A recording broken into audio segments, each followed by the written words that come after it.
What is up, guys? COD Gameplay here, and in today's video you guys are watching something entirely different. This is not a regular public match, this is a Game Battles match. And what Game Battles is, if you do not know, it is a competitive and organized environment online where you create a team and then you scrim or you actually play games, and it's on the ladder, and all games are recorded and kept score. There's playoffs and everything, so it's very competitive. And so this is my first ever Game Battles game in 2 years. So I haven't played Game Battles or competitive in 2 years, so I'm definitely new to this. And on the plus side to that, I haven't even played Search and Destroy that much in the last like year.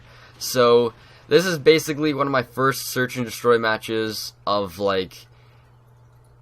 pretty much a year, in a very competitive environment where I actually need to try. So I was pretty impressed with myself, and my end score ends up being 9-2. And usually people think that 9-2 is really bad. And yes, in Search and Destroy regular game, 9-2 is absolutely horrible to post. Not a horrible game, but it's horrible to post, because sure, I can get that maybe every single game. But the average person maybe cannot. But like in Game Battles, the average person will go exactly even, or if like you're an average Call of Duty player, you'll probably end up going like 1-4, 2-6. But if you have to be really good, every single person that plays Game Battles is a very, very good player. And now right away you might say, wow, he's using a Type 95, what a noob. And to be honest, I felt really bad for using the Type 95 as well. I even asked my friend, I was like, bro, do you think I should actually use the Type 95? Like, I feel bad for using it almost, because it's so cheap. But when you want to win and you're in a competitive environment where everything counts, you're going to want to use everything to your advantage, whether it's the best gun, the best perks, the best strategies. You're going to want to use everything to help you win, and that's exactly what I did. I used a Type 95, and I did fairly well. I'd say I did really good. I played, I think, we played 3 games. We ended up going 1-2 record, so it wasn't that good. But in these, we beat these guys because I carried pretty hardcore. The other teams that we versed, one was like a 1-6, which we shouldn't have lost to. We got like super unlucky.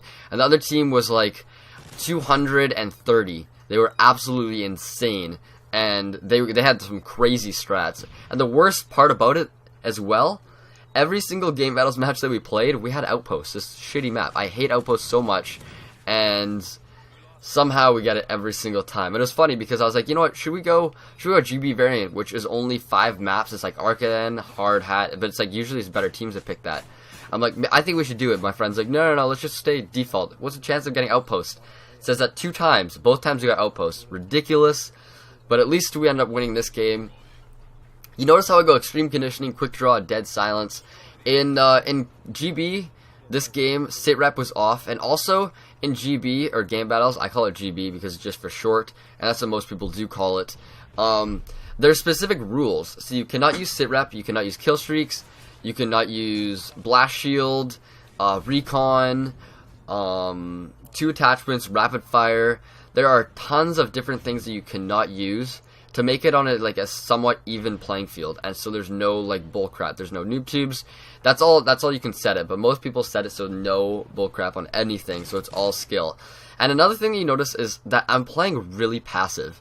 Usually when I post my games, I'm playing really aggressive, and I'll admit, I hate playing passive, but in a competitive environment, everyone, if you're playing on defense, what you're doing is literally proning on the ground for almost an entire round, waiting and defending the bomb. When you want to win, you want to protect the bomb, because the enemy needs to get to the bomb. In usual games, it's like, sure, I'll get to the bomb eventually. You just want to get kills, want to just have fun, and just like destroy the other team, right? In competitive Game Battles, your whole objective is to get that bomb planted or kill the enemy team, whichever one you can do easier. Most of the time, it's getting the bomb planted and securing the area around the bomb so you can at least protect it and possibly get a win out of that, because it's a 7.5 second defuse and 7.5 second plant time. So if it's 7.5 second defuse, you literally have to be at the bomb with like 10 seconds to go. And that nade was perfect. That's the exact reason why I'm starting to use frags again. Tossing it, you cook it a bit. I even hit the guy perfectly. Personally, I think frags are a little bit better just because you can throw them farther, and if you get good with them, you can cook them and set it so it's perfect. Also, you notice how everyone's head glitching. Head glitching in game battles is so common. If you're not head glitching, you are not playing it right, definitely. I can tell you that for sure. And what head glitching is, if you don't know, it's clipping, which is, right now I'm little bit head glitching. It's when you just have it so your gun, you can just see over the ledge that you're, like, behind. And what that does is, you actually shoot from the very tip of your head. And so, like, the very, very tip of your head. And so if you shoot, if someone's shooting at you and you see the tip of their head, they can still see you, because technically the eyes are at the very, very tip of the head. That's where the gun's shooting from.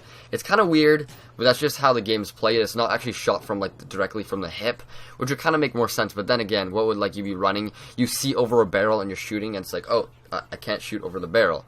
That would be kind of ridiculous. But you get used to it, and if you can, I always use cover, and if you can jump from cover to cover, play passively, and use your teammates. Always use communication. It is so necessary. Callouts, that's so necessary. It's absolutely ridiculous. If you try playing with no communication, with no microphone, and you play game battles, you're going to get destroyed. Doesn't matter how good you are. If you can't communicate where the enemy is and where you're going or where you want your teammates to go, you're going to lose. Every single time, I'm keeping an eye on my teammates, telling them, okay, watch my back. Make sure, oh, you guys are watching the exact same two places. Don't be doing that. Turn around. Make sure you got his back. Let's rotate around. I need help pushing up. Make sure that my side's covered while I push up, and I'll protect you because you have the bomb. What it is there's always one OBJ was objective player, and the rest of the people are supporting him. So for most of this game, it was either me or Meowmix, which is Tyler.